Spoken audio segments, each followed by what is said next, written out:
Bonjour à tous.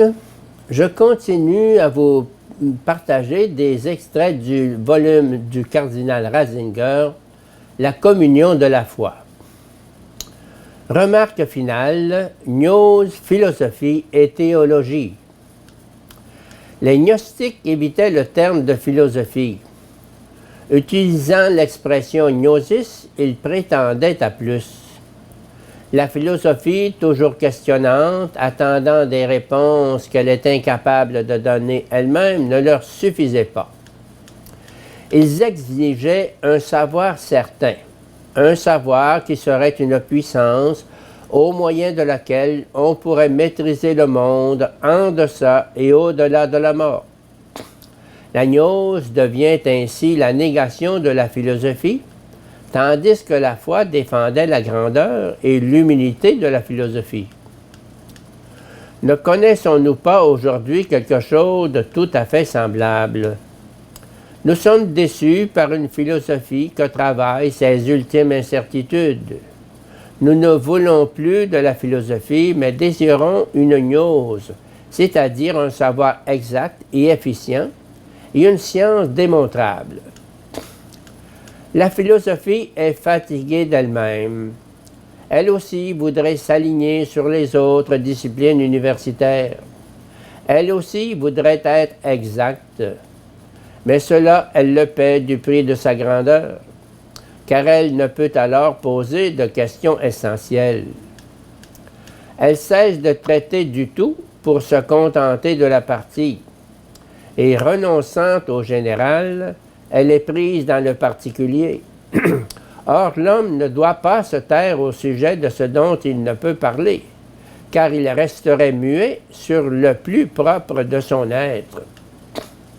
Là où l'exactitude devient une valeur si absolue qu'il n'est plus possible de questionner au-delà de la gnose exacte, l'homme se perd lui-même, privé de ses questions les plus importantes.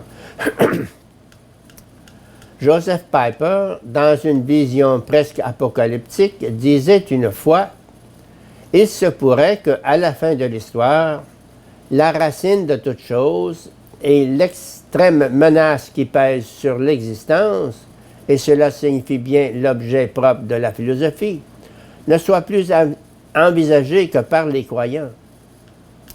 La foi ne menace pas la philosophie, mais la défend contre la prétention omnisciente de la gnose.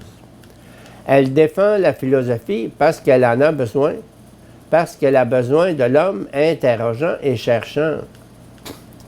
Ce qui l'arrête, ce n'est pas la question, mais la fermeture.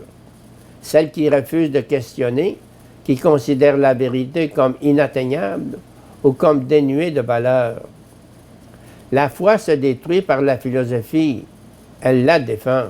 La foi ne détruit pas la philosophie, elle la défend. C'est ainsi qu'elle reste fidèle à elle-même. Pardon. La théologie, un état des lieux. La crise de la théologie de la libération. Là où la politique se veut être rédemption, elle promet trop. Là où elle veut faire le travail de Dieu, elle ne devient pas divine, mais démoniaque. Le relativisme, philosophie dominante. C'est ainsi que le relativisme est devenu maintenant de fait un problème central pour la foi. Il se définit généralement de manière positive par les concepts de tolérance, de liberté, et de reconnaissance par le dialogue, concept qui resterait limité si l'on supposait une vérité valable pour tous. Le relativisme apparaît en même temps comme le fondement philosophique de la démocratie, reposant sur le fait qu'il n'est permis à personne de prétendre connaître le juste chemin de la vérité. La démocratie fonde son existence sur la reconnaissance mutuelle de toutes les voix, qui sont autant de fragments d'expérience en vue d'un monde meilleur, et sur la recherche d'une communauté de dialogue, qui va jusqu'à englober les rivalités de connaissances contradictoires.